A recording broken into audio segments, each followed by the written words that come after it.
Oke, berjumpa lagi dengan Bunda Erna di sini pada video kesempatan hari ini. Video kali ini Bunda akan membahas tentang perlindungan anak dalam hukum pidana. Kejahatan adalah suatu gejala normal di setiap masyarakat yang bercirikan heterogenitas dan perkembangan sosial. Dan karena itu tidak mungkin tidak dapat dimusnahkan sampai tuntas itu yang namanya kejahatan ya. Timbulnya kenakalan anak bukan hanya merupakan gangguan terhadap keamanan dan ketertiban masyarakat semata-mata, akan tetapi juga merupakan bahaya yang dapat mengancam masa depan bangsa gitu ya.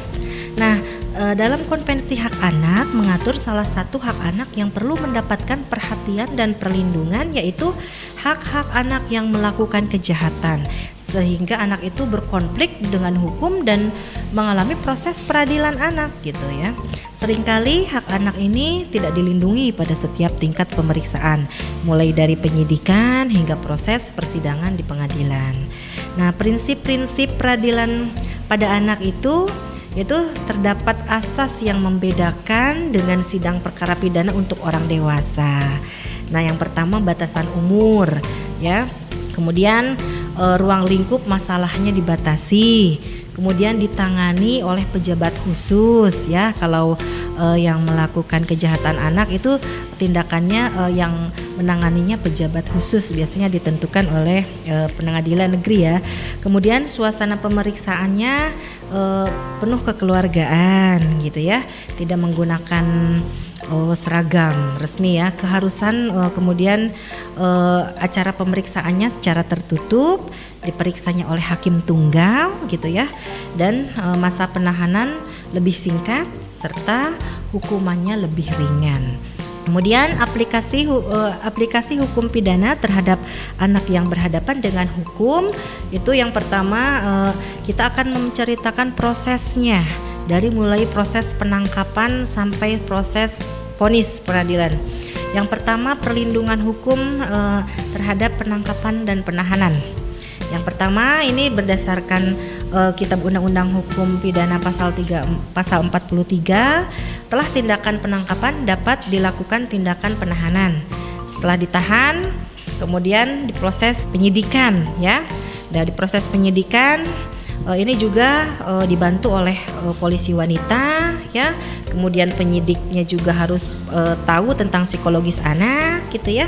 Dan tentu penyidiknya itu harus mencintai anak-anak dan berdedikasi tinggi. Kemudian ada penghentian penyidikan.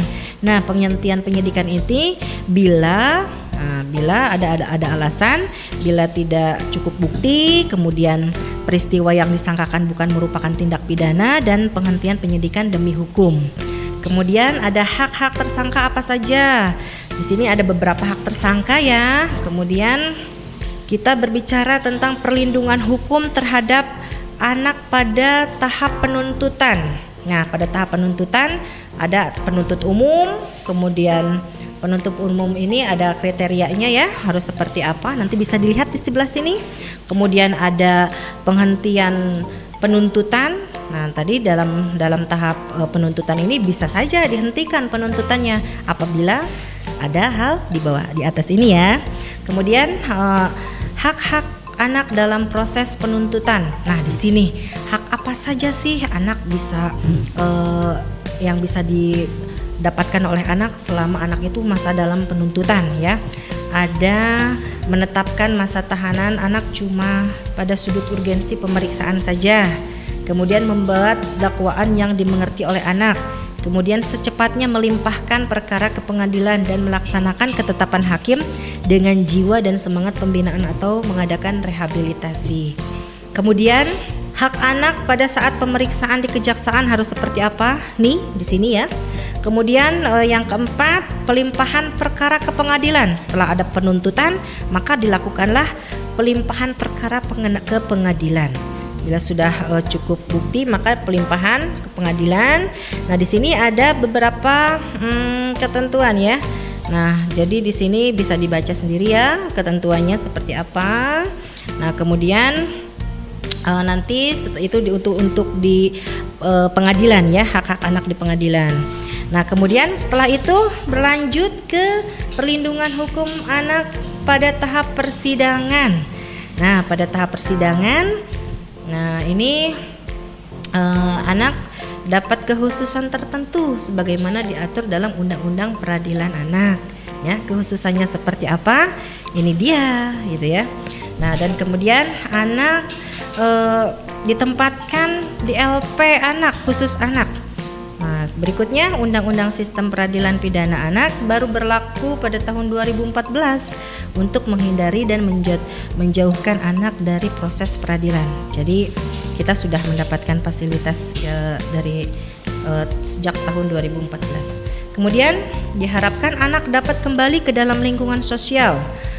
Pengaturan secara tegas mengenai keadilan restoratif dan diversi yang dimaksudkan secara wajar. Kemudian pengertian diversi ditentukan dalam Undang-Undang Sistem Peradilan Pidana Anak pada pasal 1 angka ke-7, yaitu pengalihan penyelesaian perkara dan dari proses peradilan pidana ke proses di luar peradilan pidana. Ya, jadi itu. Jadi prosesnya anak itu kalau bisa nggak usah lah dimasukkan atau dimasukkan ke lembaga pemasyarakatan anak, tetapi lebih kepada rehabilitasi gitu ya.